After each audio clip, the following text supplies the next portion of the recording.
Welcome back to TurboCharge Mastery. We are thrilled to have you here today as we embark on another enlightening journey through the Bhagavad Gita. In our last video, we explored Chapter 4, where we uncovered the significance of knowledge and the art of selfless action.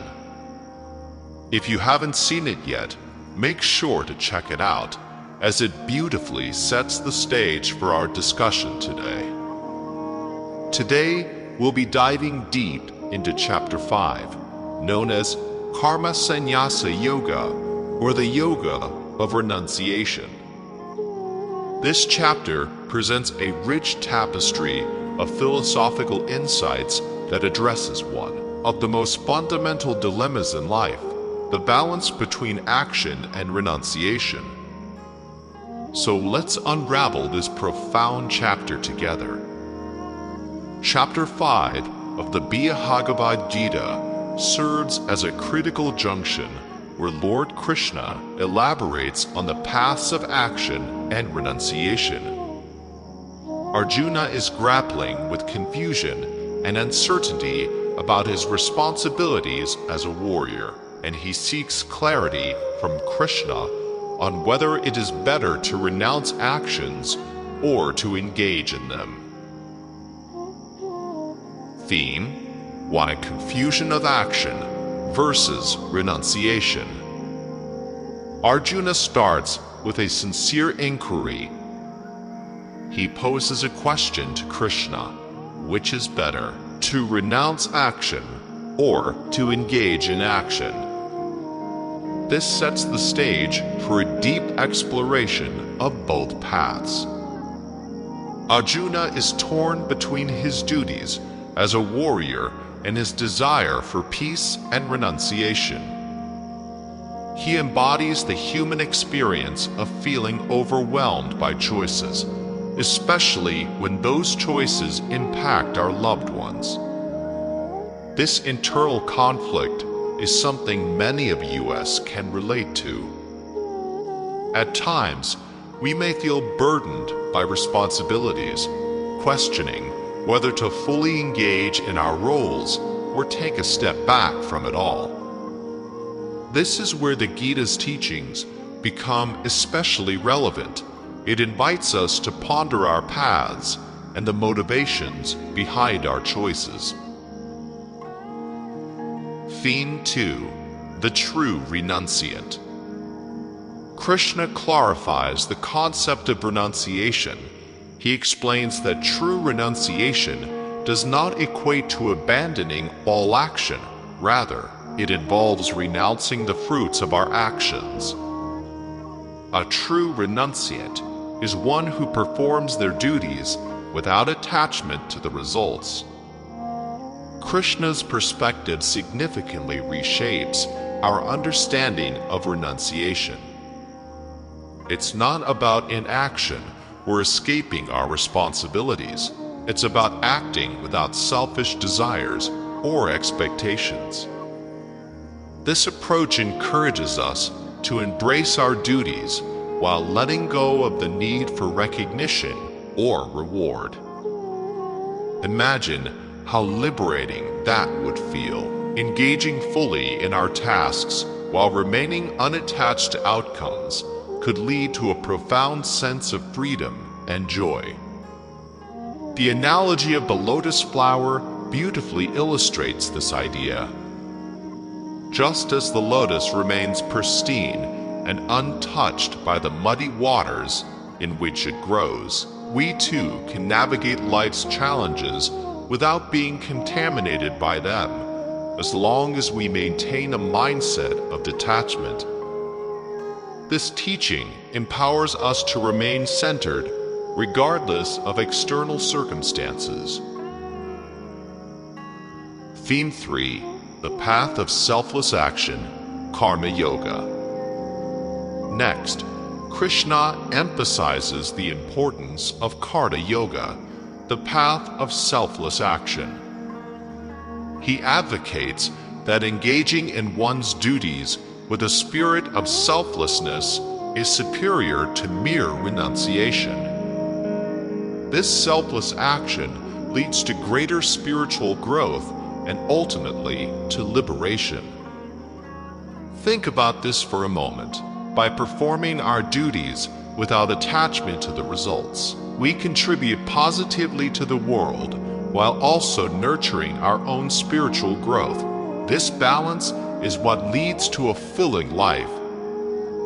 Consider your own life. How often do we find ourselves caught up in the outcomes of our actions, whether it be at work, in relationships, or even in personal goals? This teaching reminds us that the process is just as important, if not more so, than the outcome. By engaging fully in the present moment, we can discover joy in the journey itself. This teaching urges us to remain grounded in our duties. It emphasizes that whether we succeed or fail, the key is to maintain our composure and dedication to our responsibilities. Achieving this mindset can transform our experiences and interactions, leading to a more peaceful and harmonious life. Theme 4: The Yogi and the Renunciant. Krishna elaborates that both the yogi and the renunciant ultimately seek the same goal, liberation. However, he suggests that the yogi who engages in action attains this goal more quickly. Krishna teaches that the active path is more favorable for spiritual progress compared to mere renunciation. This perspective is incredibly empowering. It tells us that we don't have to withdraw from the world to attain spiritual heights. Instead, we can find divinity in our everyday tasks. This approach makes spirituality accessible to everyone, regardless of their circumstances. Think about your daily life. How can you infuse your responsibilities with a sense of purpose and spirituality? Whether you are at work, taking care of family, or pursuing personal interests, every action can be a form of devotion when approached with the right mindset. Theme 5: The Vision of the Wise. Finally, Krishna elaborates on the qualities of a wise person, one who sees everyone with equal vision, transcending distinctions of caste, creed, and social status. This vision of oneness is a hallmark of spiritual wisdom. Imagine a world where we can see beyond superficial differences. This teaching challenges us to cultivate compassion and understanding for all beings, reflecting the unity that underlies our diversity. It can be easy to get caught up in societal divisions and conflicts. Krishna invites us to rise above this limited perspective and embrace a broader, more inclusive worldview. This mindset encourages us to treat everyone with kindness and respect, recognizing that we are all interconnected. Achieving this level of perception is a profound journey, but it is essential for spiritual development. It allows us to act with love and understanding towards all, fostering harmony in our lives. Imagine the positive ripple effects this could create. By embodying this wisdom in our interactions, we contribute to a more compassionate and understanding world. Now, let's explore how we can apply these teachings in our daily lives. First, let's reflect on our motivations. Are you acting out of desire for rewards, or are you genuinely engaged in your duties? Cultivating selfless action can lead to a more fulfilling experience. Take a moment to identify areas in your life where you may be holding on to the need for specific outcomes. Challenge yourself to perform those tasks with an open heart, focusing on the effort rather than the results. Second, practice detachment in your daily activities. When engaging in tasks, focus on the process rather than the results. This can alleviate anxiety and lead to greater satisfaction in your work and personal life. One effective practice is to set intentions for your actions. Each morning, take a few minutes to reflect on your goals for the day and remind yourself to focus on the journey rather than the destination. Third, work on seeing the unity in diversity. Challenge yourself to appreciate and respect people from all walks of life.